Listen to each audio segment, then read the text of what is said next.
here to talk about Miss Imani Roberson. All right. Miss Imani Roberson was missing, and we for sure have to get into this story along with the press conference in which the police did do. All right. The story of Miss Imani Roberson. All right. First of all, I want to say that she is a mother of four children. She leaves four children behind. So, my ultimate prayer is that those children get the help that they need, along with her mother and the rest of the family. I do pray that they get everything that they need in honor of this. All right. So, welcome back to the channel. Please make sure you like, comment, share, and subscribe. And let's get into this story. Mr. Imani Roberson, now the husband of missing Georgia mom, Imani Roberson, arrested and charged with her unaliving.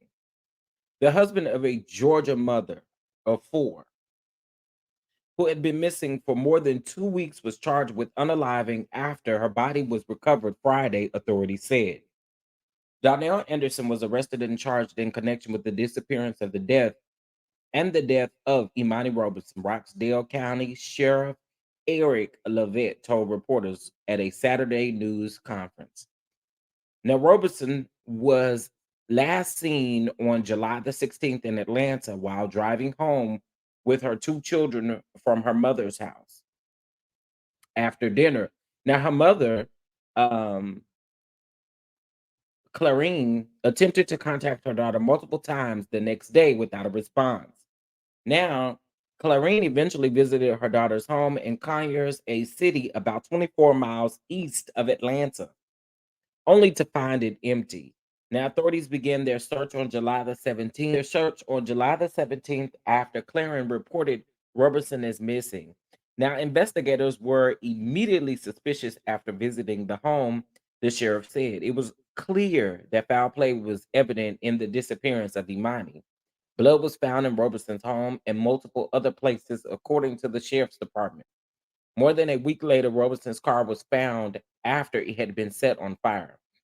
By the time her body was located Friday with canine assistance, authorities were ready to charge her husband. When the body was found, it was our mission, especially mine, to make sure that we could con- convince our judges in the DA's office that we have enough evidence to secure a warrant and get him off the streets, said Levitt. Now, Anderson has been charged with felony unaliving, malice unaliving, and aggravated assault, along with possession of a firearm during commission to attempt a felony, according to the Rockdale County online records. Now, Anderson was represented by a public defender in the initial court appearance Sunday morning, though he will eventually retain his own lawyer, according to the sheriff's department. Now, the Rockdale County Public Defender's Office did not immediately respond to a request for comment. Levitt also told reporters that he could assure them that another individual will be arrested in connection to the case, and the investigation is ongoing. Both of uh, Roberson's parents spoke during the news conference. Last Late last night, my worst fears were confirmed, and our family is devastated, said her mom. Roberson's father, Ronald, grew emotional during the news conference, saying that this was not the first time that he had lost a child, and he was prepared for the news of her death. I've made my peace with it, he said. Now, Levitt stresses the dangers of DV during the conference, urging victims to speak up. If there's anyone that's out here that is involved in a toxic relationship, whether you are receiving mental abuse, verbal abuse, or physical abuse, it is not worth you keeping quiet. And we need you to step out and say something so that we can end such tragedies like this, said Levitt. All right. Now, again, this is super sad. Her vehicle, as you can see, she had a Mazda vehicle. It was burnt, and the debris from the burned vehicle was left at the scene, but that was the last thing that was seen or heard of Missy Ronnie Roberson. I'm sorry. And again, she has four beautiful children. So let's get into the press conference in which was done in regards for Miss Imani Roberson.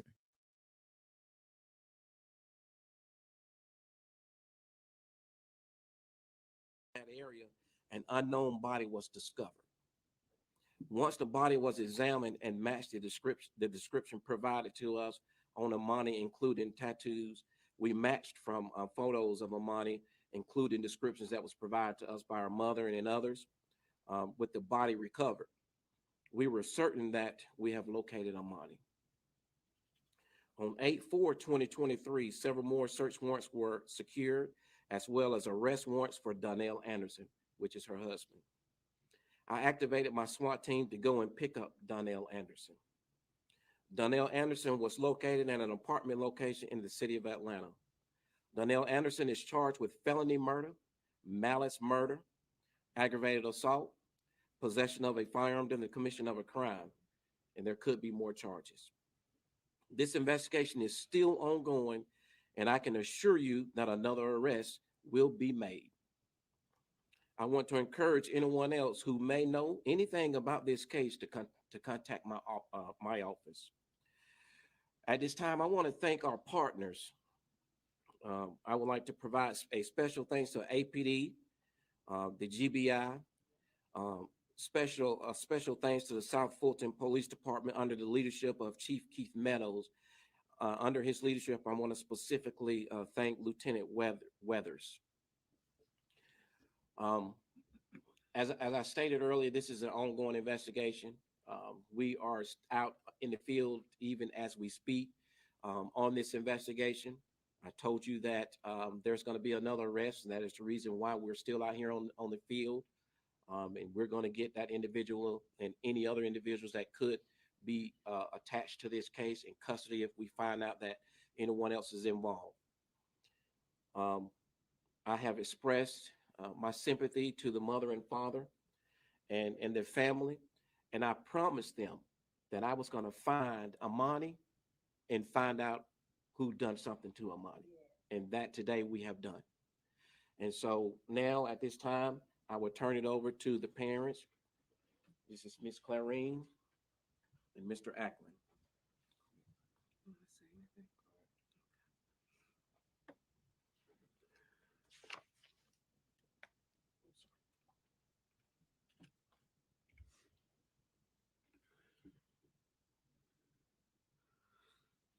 Today is a very difficult day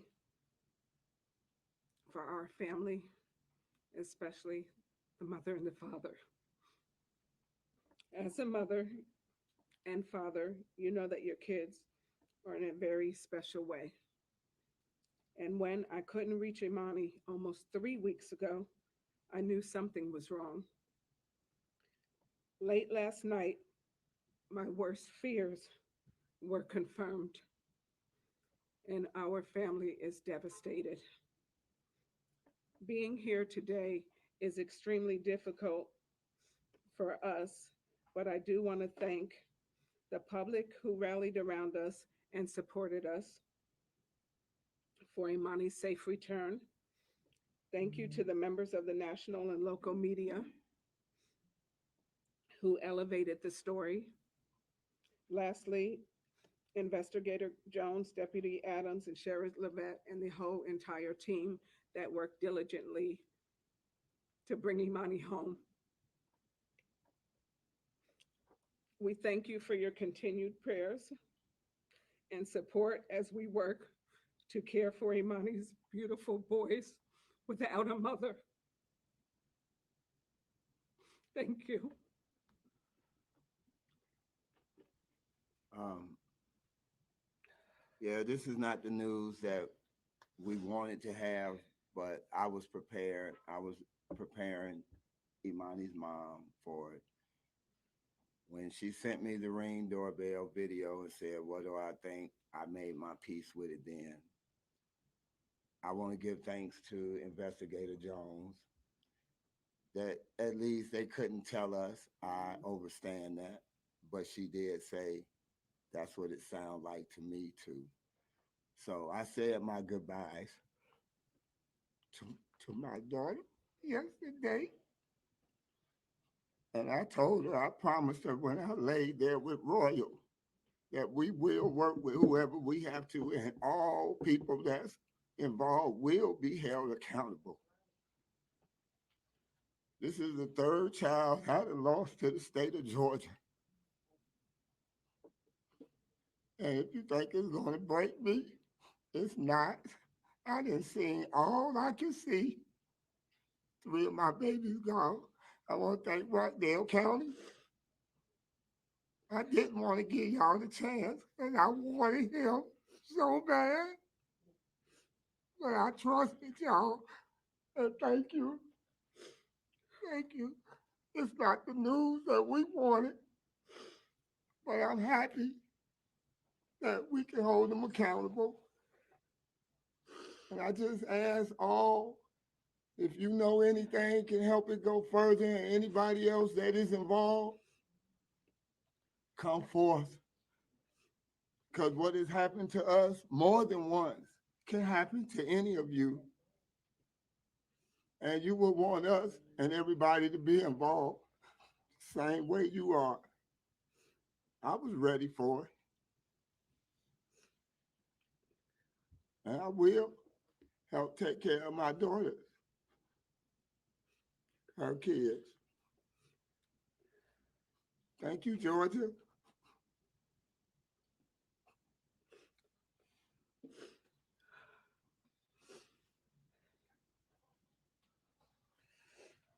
I would be remiss if I did not. I'm not joined by a lot of my investigators because, again, as I stated earlier, we have put a lot of, at the time that I first reported this, I told you all we've put over 400 hours of time into this, and now it's gone well over 400 hours. And so I'm not joined today by a lot of the investigators because they are out on the field, um, still, conducting some investigation.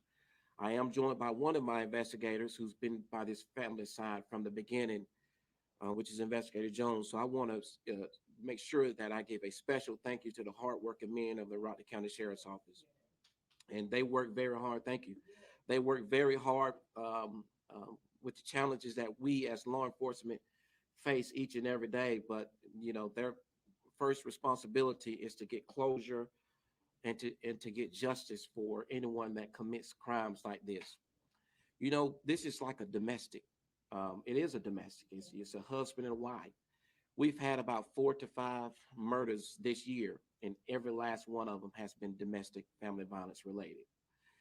And if there's anyone that's out here that is involved in a toxic relationship, whether you are receiving mental abuse, verbal abuse, or physical abuse, it is not worth keeping quiet. And we need for you to step out and say something so we can end such tragedies like this, especially tragedies like this that involves children. These So there we were able to hear from the police chief along with um man, along with her parents. That was very heartbreaking and heart-wrenching to see. And I just wanted to make sure that you all knew about this story and about what's going on. I'm sending out prayers again for the mental health of her parents, not only the mental health of her parents, but also the mental health of the children. There were children involved. She leaves behind four beautiful children, and you got to think about it. Those children no longer have their mother, they no longer have their father, and the only people that they do have in their life would be their grandparents.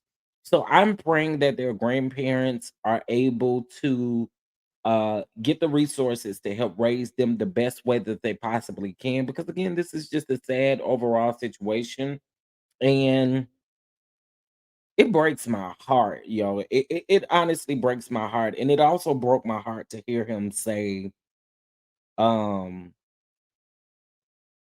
to literally hear him say that this was the third child that he's lost in Georgia was really like a kicker for me. I didn't want to hear that. So again, just sending prayers and condolences out to the family in regards to this, because again, it's a very sad situation. And so sending much love, much prayers and condolences. Guys, drop down in the comment section. Let me know how you feel about this. This is a very touching and sad story. I want this story to get out. I will go ahead and make sure that I paste the link to the story in the description box of this actual video. Thank you guys for being subscribed to the Chef Don Don Productions. Make sure you hit that like button on this video, and I will be sure to catch you in the next video, and we will be sure to keep you all updated and informed with Miss Imani Roberson's story.